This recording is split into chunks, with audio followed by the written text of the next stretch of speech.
조선과 해운업의 구조조정 영향이 본격화되면서 지난달 전체 실업률이 11년 만에 가장 높아졌습니다. 특히 전체 실업자는 20대와 50대 이상을 중심으로 모두 12만 명 늘었다고 하는데요. 많은 실직자 새로운 일자리를 찾고 있는데 어렵기만 한 게 현실입니다. 네, 그런 가운데 수십조 원을 쏟아부은 정부의 일자리 정책이 실효를 거두지 못하고 있다는 지적도 나오고 있습니다. 계속되는 고용 대란 문제 어떻게 풀어가야 할지 아주대학교 경영대학원의 조영호 원장과 함께 이야기 나눠보겠습니다. 어서 오세요. 원장님 안녕하세요. 안녕하세요. 이 보통 문제가 아닙니다. 벌써 지난달 실업률이 3.6%, 이 수치가 이 9월 기준으로는 2005년 이후로 가장 높다고 하는데요. 네. 얼마나 우리나라 고용, 실업 문제 심각한지 말씀해 주시죠. 실업률 3.6%라 그러면 그렇게 숫자상으로는 높은 편은 아닙니다. 또 와닿지가 않아요. 예. 예. 그 현실적으로는 굉장히 많은 것 같은데 3.6%밖에 안 되냐 이렇게 생각할 수 있는데 그렇죠. 선진국 10%도 넘거든요. 네. 그런데 우리나라 실업률 통계에서 빠진 부분이 너무 많은 거예요. 네. 실업률 통계를 잡을 때 실제로 구직 활동하는 사람만 가지고 치잖아요. 네. 구직 활동 안 하고 이제 취업 포기자들, 취포자들은 빠져버리지 않습니까? 네. 우리나라 사람 중에는 그냥 쉬고 있다, 일자리를 찾고 있다 이런 사람 굉장히 많아요.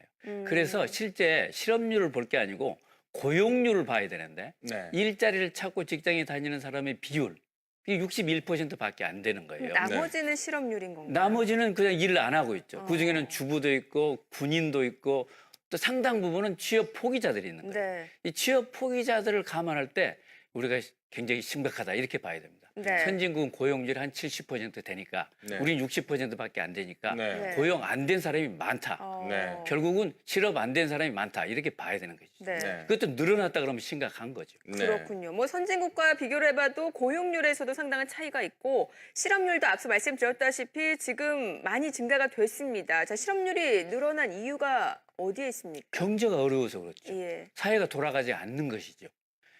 정부에서 여러 가지 대책을 세우고 일자리 창출이 정부의 뭐 제일 과제로 되어 있을 정도인데 그런 것이 먹히지가 않습니다. 제4차 산업혁명이다 뭐다 사회는 엄청나게 변하고 있는데 여러 가지 대책들 우리들의 그 국민들의 마음가짐 이런 것들은 옛날식이 돼서 네. 먹히지가 않는 것 같습니다. 네. 근본적인 대처가 필요한 거죠. 네. 그렇군요. 지금 보면은 20대와 50대 이상이 실업자가 12만 명이나 급증했습니다. 네. 이게 사회적 구조적으로 보면 그래요. 한 가정을 예를 들면 아버지도 실직 상태이고 음. 아들은 취업을 못하고 자녀분은 취업을 못하고 이런 경우도 있을 것 같아요. 네. 어떻게 보십니까? 취업 안 된 사람이 많다는 것도 문제지만 취업된 사람 중에 제대로 된 일자리를 가지고 있는 사람이 많지 않다. 이제 이게 문제잖아요. 그리고 특히 그 20대 그 젊은 청년들 또 상당한 연륜을 가지고 있는 50대의 그 가장들까지도 네. 이제 실업이 돼 있으니 질적으로 이것이 또 심각하다 이렇게 말할 수가 있겠습니다. 네. 네, 지금 고용의 질도 상당히 문제가 있다는 말씀을 주셨습니다. 결과적으로 뭐 고용의 양도 문제지만 질에서도 지금 상당히 뭐 선진국과 비교를 했을 때도 심각한 수준이다 이런 예. 말씀이신 건가요? 예. 61%가 고용이 됐다 그랬잖아요. 네. 그 61%가 좀 만족스러운 일자리에 있으면 그나마 괜찮을 터인데 그중에 한 30%는 비정규직인 거예요. 네. 예. 또 30% 비정규직인 데다가 자영업자 중에 제대로 그 벌이가 되는 사람이 얼마나 있겠습니까? 네. 자영업자를 포함하고 사내 하청도 포함하면 50%는 불안정한 일자리다. 네. 61% 중에 60% 정도만 제대로 된 일자리를 가지고 있다. 이렇게 봐야 되는 것이죠. 네. 네. 실제로 통계청 자료를 보더라도 그 그러니까 취업 시간별 자료를 보게 되면은 일주일에 서너 차례 그리고 하루 일하는 시간은 두세 시간 이게 일주일 단위로 보게 되면은 총 근로 시간이 17시간 미만인 그런 초단기 근로자도 굉장히 늘어나고 있다는 거거든요. 예. 실업률 통계를 잡을 때 일주일에 1시간만 일해도 취업자로 간주를 하거든요. 네. 그리고 일주일에 1시간 일해가지고 어떻게 취업이 됩니까? 네. 그 말씀하신 대로 17시간 정도 밖에 일하지 않는 사람이 또 상당수가 되는 네. 거죠. 그래서 상당히 불안정한 구조다 이렇게 말씀드릴 수가 있는 것이죠. 그렇군요. 네. 이 청년 구직 문제부터 한번 얘기를 해볼까요? 예. 과거에는 열심히 해라, 불굴의 의지로 열심히 네. 도전하면 된다. 어른들이 이렇게 많이 얘기했는데 네. 지금 그렇게 얘기해가지고 될 상황 같지가 않습니다. 어떻게 보십니까? 여태까지는 그렇게 했죠. 예. 너희들이 정신 차려야 된다. 사회들은 너희를 일하고 요구하고 있는데 너희가 정신 못 차려서 그 일자리를 못 찾고 있다. 이렇게 했는데 지금은 일자리 자체가 없는 거예요. 그러니까 네. 아무리 열심히 준비하고 그 스펙을 쌓고 또 뭐 면접 준비를 해도 일자리가 없으니 이게 문제죠. 네. 우리 대학생들의 전체 실업자가 98만 5천 명입니다. 네. 그 중에 32%가 청년들이에요. 네. 예.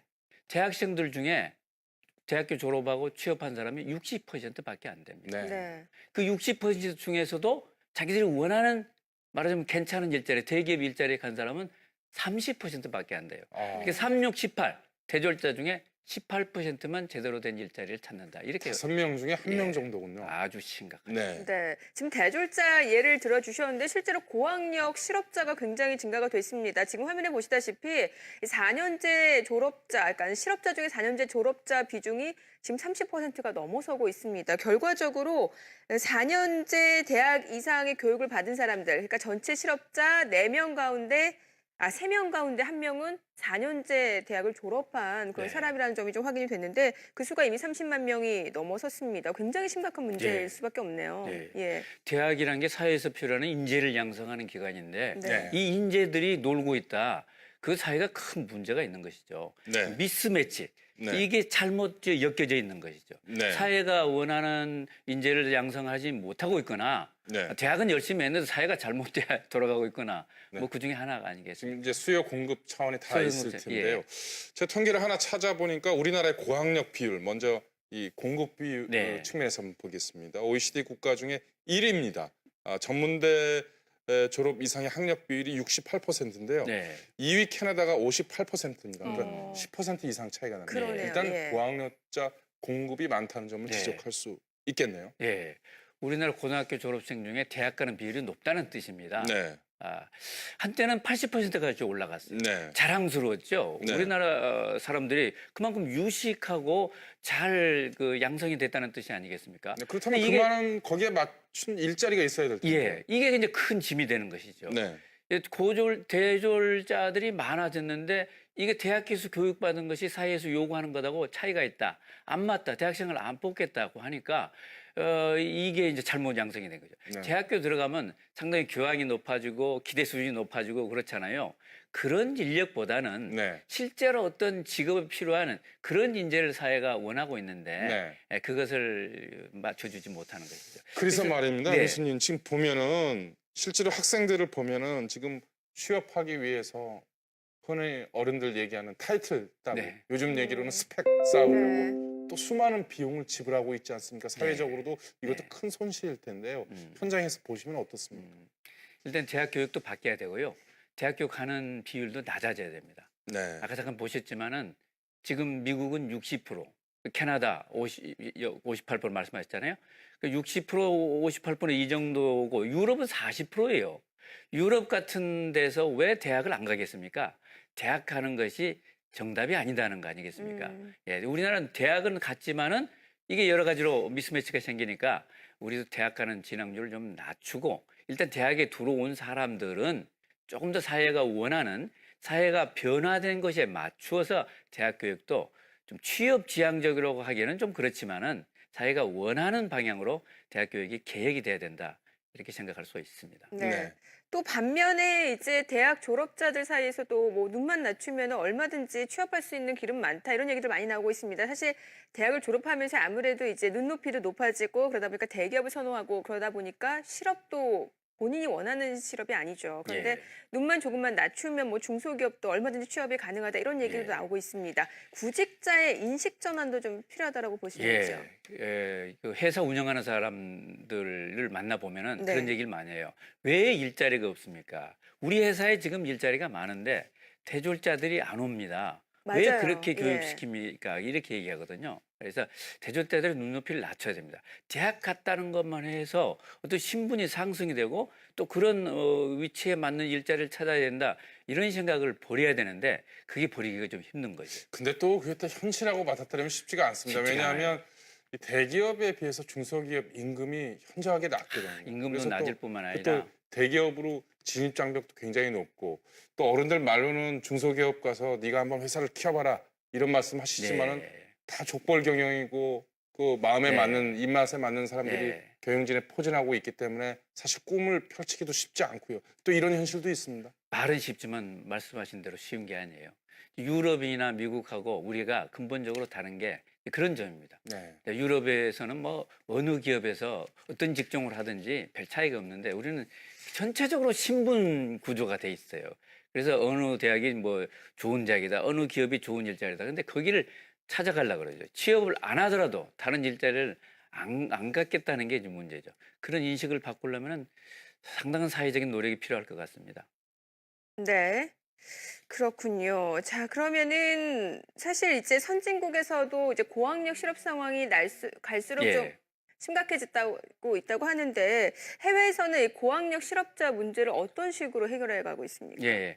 이제 해외에서는 요즘 대졸자들 고학년 실업률은 낮아지고 있습니다. 네. 아, 즉 좋아지고 그렇습니까? 있는 거죠. 네. 예, 그 경제가 좀 좋아지고 있는 것이고요. 네. 그들은 아까 말씀드린 대로 중소기업, 대기업을 가리지 않고 하는 것이고, 근데 국가적으로 이 실업자들을 구제하는 그런 장치들이 잘 가동이 되고 있어요. 네. 특히 네덜란드, 덴마크 이런 나라는 회사에서 일단 나오면 재교육을 시켜서 재취업을 시키는 시스템이 이 선순환 구조로 이게 잘 되어 있습니다. 네, 그럼 장년층 실업률 앞서 이제 서두에서 살펴봤습니다. 예, 예. 뭐 50대 이상의 장년층의 실업률 예. 또 고용률 예. 한번 살펴봐 주시죠. 예.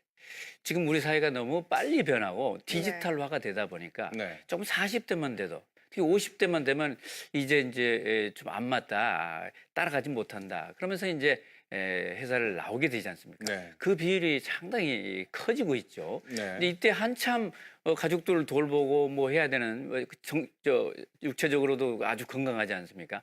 그런 분들이 이제 실업을 갖게 되니까 문제죠.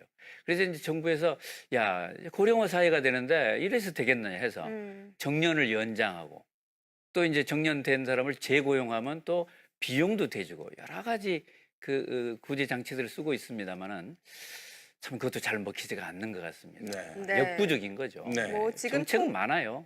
예, 뭐 통계만 보더라도 장년층 실업자 수가 굉장히 증가가 되고 있네요. 예. 자, 그래서 실제로 이 50대 이상의 고용 상황이 어느 정도인지 좀 더 구체적으로 저희가 전화 연결해서 좀 이야기를 들어보도록 하겠습니다. 한국노인인력개발원의 지은정 연구위원입니다. 안녕하세요. 네, 안녕하세요. 네, 연구원님 조기 네. 퇴직한 뒤 재취업을 하려는 5, 60대의 고용률 어느 정도 네. 수준입니까?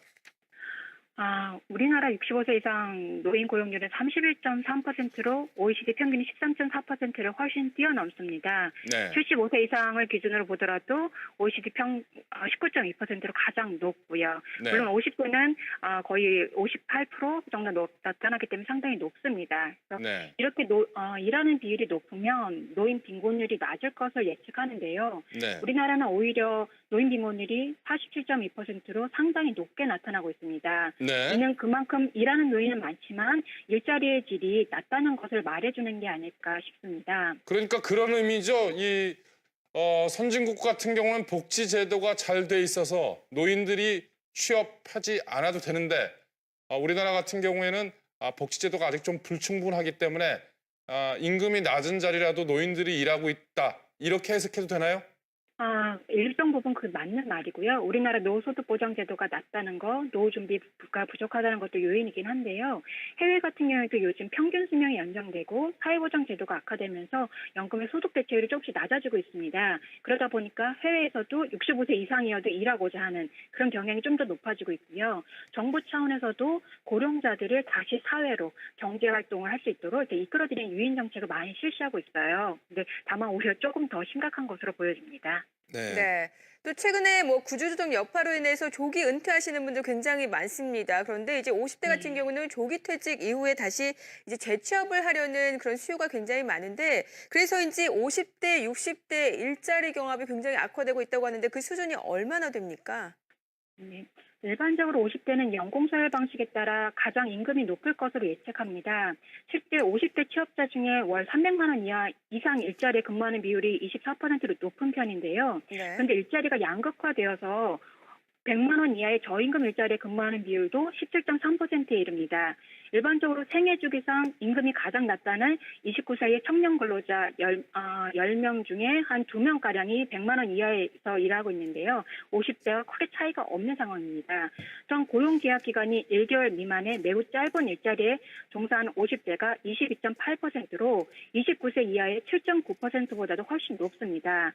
이런 상황이 연령이 높아지면 좀 더 심각해져서요. 60에서 64세는 32.9%, 65세 이상은 70% 이상이 100만 원 이하에서 일을 하고 있습니다. 그나마도 대부분 사업체에 취업하지 못해서 자영업을 하거나 임금 근로자라도 계약 기간이 매우 짧은 임시 일용직에서 근무하는 비율이 높습니다. 그러다 보니까 아직 심각한 수준은 아니지만 조기 퇴직한 50대와 노후 준비가 부족해서 여전히 일할 수밖에 없는 60대가 저임금 불안정 일자리를 두고 경합이 발생하고 최근으로 올수록 이런 경향이 조금 더 악화되는 것으로 보여집니다. 네. 뭐 지금 50대 그 재취업 상황에 대해서 좀 말씀을 주셨는데 어떤 일자리 또 어떤 임금대에 가장 많이 취업을 하고 있습니까? 뭐 박사나 CEO 출신도 노인이 되면 이제 경비라든지 청소밖에 할 게 없다 이런 이야기도 굉장히 많이 나오고 있는데 왜 이렇게 고령자 일자리가 턱없이 부족한 겁니까? 아무래도 복합적인 요인이 작용하는 게 아닐까 싶습니다. 네네. 첫 번째는 고령자는 생산성이 낮다는 부정적 인식이 크고요. 연장자를 고용하는 것에 대해서 상당한 심리적 부담이 작용하는 것으로 보입니다. 또 두 번째는 우리나라는 학령기에는 되게 과도한 교육을 받지만 노동시장에 진입한 이후에는 교육 훈련은 매우 저조한 상황입니다. 퇴직 후에도 제가 하던 일을 계속하면 좋겠지만 이건 쉽지 않을 테고요. 이게 안 된다면 앙코르 커리어 혹은 내가 하고 싶은 일을 할 수 있도록 지원하는 시스템, 특히 교육훈련 체계가 마련되어야 되는데 이러지 못하다 보니까 기업주의 입장에서는 고령자는 교육훈련도 안 됐다, 생산성이 낮다는 인식에 고착화되는 경향이 있는 것으로 보여지고요. 세 번째는 이제 60세 정년을 실시하는 것에서 보듯이 60세 이상을 고용한 경험이 거의 없습니다. 그나마 된 게 경비 청소밖에 없거든요. 그러다 보니 60세 이상의 노동 경력이나 지식, 교육 수준과 상관없이 다 경비 청소로밖에 일을 할 수밖에 없는 상황이 아닐까 싶습니다. 즉 60세 이상 근로자에 대한 사회적 롤모델도 좀 없는 상황에서 고령화가 되고 있고 고령 근로자들이 늘어나는 그런 상황이 아닐까 싶습니다. 네, 20세기에는 가진 자와 못 가진 자의 갈등이 극심했다. 이렇게 본다면 21세기에는 젊은 층과 고령층 간의 세대 간 갈등이 극심해질 것이다. 이런 이야기가 있습니다. 한국 네. 사회에서도 이런 일자리를 둘러싼 세대 갈등 고조되고 있다고 볼 수 있을까요? 제 생각은 그렇지는 않습니다. 네. 청년층과 노년층의 일자리 경합이 있다는 것은 전체 노동시장도 아니고 일부 노동시장에서 발생을 하고 있는데요. 네네. 일반적으로 많이 논란이 되었던 거는 청년들이 학자금이나 용돈 마련 등의 사유로 아르바이트를 하고 노인들은 파트타임으로 일하고자 하기 때문에 일자리 경합이 나타난다라는 건데요. 실제 아르바이트를 대변하는 50만 원 이하 일자리를 보게 되면 65세 이상은 거의 10% 이상이 50만 원 이하 일자리를 하고 있는데 비해서 29세 이하는 단지 7.8%만 해당 일자리에서 일을 하고 있었습니다. 또한 청년층은 맞서 말씀하신 대로 계약 기간이 1년 이상인 안정된 일자리 그리고 상용직에 근무하는 비율이 상당히 높은데 고령층은 1개월 미만이라든가 계약 기간이 짧은 임금 근로자로 일을 하시거나 아니면 사업체에 아예 취업하지 못해서 자영업에 근무하시기 때문에 일자리 경합이 발생하는 것을 보기 어려웠습니다. 그럼에도 불구하고 자꾸 이렇게 일자리 경합 문제가 나타나서 오히려 이제 할아버지가 손자들의 자원을 빼앗아간다는 이런 부정적 인식, 고령자에 대한 부정적 인식만 좀 강화되는 게 아닐까 싶어서 좀 우려됩니다. 네. 사실 임금 피크제라는 얘기가 나온 것도 어떻게 보면은 이제 중장년층의 조기 은퇴로 인해서 청년 실업을 좀 해소할 수 있다 이런 얘기가 나왔던 그런 맥락이 아닌가 싶은데 결과적으로 연구위원님 보시기에는 크게 경합도가 높지 않기 때문에 조금 별개 문제로 봐야 된다 이런 시각이신 거죠? 네네. 저는 청년 실업 해소를 위해서 고령층을 조기에 노동시장에서 보내는 것은 바람직하지 않다고 생각을 합니다. 이미 이와 관련된 정책이 1970년대 서구 선진국가에서 조기 퇴직 제도를 통해 청년층 고용 문제를 해결하려고 하던 시도가 있었어요. 근데 30여 년이 지난 지금도 유럽 국가를 보면은 청년층 고용 문제도 해결하지 못한 채 고령자 고용률도 낮고요. 더불어서 조기 퇴직을 하다 보니까 베이비 펜셔너, 즉 베이비 연금 수급자를 대량 양산하게 됐고 사회보장 비용만 높아졌습니다. 그러니까 사회보장 시스템의 지속 가능성을 되려 위협하게 됐고요. 고령자들이 저임층의 돈을 가져간다는 이런 세대간 갈등 논란, 그리고 고령자에 대한 부정적 인식만 커졌습니다. 우리나라 이에 더해서 소득보장제도도 아직 견실하지 않기 때문에 세대 간 일자리 대체설에 따라 조기퇴직 정책을 실시하면 중고령자의 생계를 위협하고 노후 빈곤도 악화시킬 소지가 있다라고 생각이 되어집니다. 네. 결국 일자리를 둘러싼 세대 간 갈등, 사회적으로 전체적으로 봤을 때는 결코 바람직스럽지 않다. 이런 네. 말씀이시네요. 그렇다면 나름대로 이 청년층과 고령층에 대한 좀 특화된, 세대별로 특화된 어떤 산업의 발전, 이런 것도 좀 필요하지 않을까요? 네, 저는 연령 분리보다 이제 연령 통합적으로 가는 게 좋기는 하는데요. 아무래도 청년들은 신기술 습득이나 적용에 빠르다는 장점이 있습니다. 그래서 네. IT 산업에 상당히 특화된 경향이 있고요. 그렇다고 해서 고용자에게 적합한 일자리가 없는 건 아닙니다. 일반적으로 연령이 많아지면 모든 기능이 다 감소하는 것으로 보는데요. 실제로는 연령이 많아져도 변하지 않는 기능이 있고 오히려 유지되거나 향상되는 영향도 많습니다. 특히 전문직 같은 경우에는 이런 기능들이 유지되는데 인사 노무관리 쪽에도 어르신들이 좀 일을 잘하신다는 것으로 이미 드러나 있고요. 그리고 평생 축적한 경험과 지식을 바탕으로 할 수 있는 경영 지원 같은 관리직, 그리고 상담 전문가도 적합한 것으로 지금 현장에서 의견들이 나오고 있습니다. 최근 감정 노동사들의 어려움들이 많이 크시잖아요. 네. 또 사회적 취약계층도 어려움이 있는데 이런 분들에 대해서 사실 실제적인 이제 상담 같은 게 잘 이루어지지 않고 있습니다. 이런 부분들을 60세 이상이 가셨을 경우에 상당한 효과가 좋았고요. 장애인 같은 취약계층의 직업 지도로도 고령자분들이 잘하셨고요. 아니면 반려견을 상당히 키우는 분들이 많아졌어요. 해외도 그렇고 그러다 보니까 근데 60세 이상은 아픔의 고통을 아시기 때문에 장례 서비스를 제공한다던가 아니면 최근 교육 불평등이 악화되고 있는데 이런 적절하게 사교육이라든가 공교육의 혜택을 받지 못하는 아동들 혹은 다문화 가정들을 대상으로 한 고령자들의 교육 서비스 이런 부분도 사회적으로 호평을 많이 받고 있습니다. 그래서 앞으로는 이런 분야를 조금 더 발전시킨다면 청년층도 고령자분도 모두 다 웃을 수 있는 일자리가 더 많이 마련되지 않을까 싶습니다. 네, 알겠습니다. 연구위원님 오늘 전화 연결 고맙습니다. 네, 감사합니다. 네. 교수님 지금 말씀 들어보셨습니다만 또 하나 소식은 자영업자 수가 지금 네. 최근 7분기 만에 최대폭으로 네. 늘어났다는 네. 겁니다. 네. 이게 그렇게 반갑지만은 않은 소식이에요. 반갑지 않죠. 네. 네. 어떻게 보십니까? 자영업자가 주로 이제 음식점이나 유통, 소규모 유통업들인데 이 자영업을 운영하는 비율이 우리나라는 20% 넘어요. 최근에는 27%까지 얘기를 하는데 선진국은 한 13, 10%밖에 안 되거든요. 굉장히 높은 예, 수준이죠. 아주 높습니다. 네. 그러니까 자영업자끼리 같은 음식점끼리 옆거리에서 앞뒤집에서 경쟁을 하고 이러니까 다 어렵죠. 치킨집 사장님이 많이 늘어났다고 하더라고요. 예. 우리도 우스갯 그 말로 이제 모든 대학 출신들이 결과적으로는 치킨집을 하고 망한다고 네. 그렇게 얘기를 하고 있는데 이게 우리 내수도 죽어 있는 마당에 이게 굉장히 심각한 거죠. 네. 그 중에 반 이상은 그 실업자다 이렇게 봐야 될 겁니다. 네. 또 조사를 보니까 이 창업 전에 준비 기간이 있지 않습니까? 네. 3개월 미만이 절반 정도. 이게 상당히 예. 뭐 과감하게 어떻게 보면 그러네요. 과감하게 결정한 예. 것이고 어떻게 보면 좀 준비가 네. 부족한 상태에서 자영업 창업을 한다 이렇게 볼 수 있겠네요. 우리나라 국민 특성이 좀 말하자면 좀 화끈하고 빨리빨리 이런 게 있지 않습니까? 과감하게 투자를 하고 또 과감하게 접습니다. 네. 많은 네네. 경우에 3년을 버티지 못하고 이제 망하게 되죠. 네. 안타깝습니다. 네. 네. 또 어떻게 보면 자영업자가 증가가 된다라는 거는 이제 50대 뭐 조기 은퇴라든지 희망퇴직을 한 이후에 재취업을 하기 위한 이 사회적인 교육이 제대로 되어 있지 않기 때문에 예. 결국에는 손쉽게 또 창업을 선택하는 게 아닌가 좀 이런 그렇죠. 생각도 들거든요. 자영업을 제대로 해야죠. 네. 전문적으로 해야 되고 경험을 쌓고 해야 되고 자영업을 하려면 적어도 자기가 그 업계에서 한 2, 3년은 근무를 해봐야 됩니다. 네. 월급을 뭐 거의 적게 안 받고 또는 반만 받고라도 근무를 해보고 노하우를 쌓아서 해야 되는데 그냥 옆에서 한 거 보고 내가 나 정도면 할 수 있다. 나 그래도 뭐 대기업의 경력자인데 이런 네. 식으로 뛰어들면 안 되는 거죠. 네. 그럼 어떻게 보면 재취업을 위한 그런 사회적인 교육 시스템이 좀 마련이 돼야 되는 거 예. 아닙니까? 예. 사회적인 교육 시스템이 돼야 되고 기업에서 이제 오랫동안 직원들을 붙들어 줄 수가 없는 상황이니까 네. 재취업을 나가서 자영업을 전제로 해서 그런 준비 작업, 실버 프로그램 이런 것을 회사에서도 마련해 줄 필요가 있습니다. 네. 해외에서는 이미 많이 해외에서는 하고 있는 많이 하고 얘기입니까? 있죠. 예. 예. 네. 네. 그럼 결국 이제 시니어 일자리에 대해서 좀 네. 더 체계적으로 과거처럼 생각하지 말고 좀 더 네. 체계적으로 접근해야 된다 이런 예, 말씀이시네요. 그렇습니다. 예. 네. 시니어들도 우리나라가 이제 교육 수준이 높다. 고학력자가 많다 그랬지 않습니까?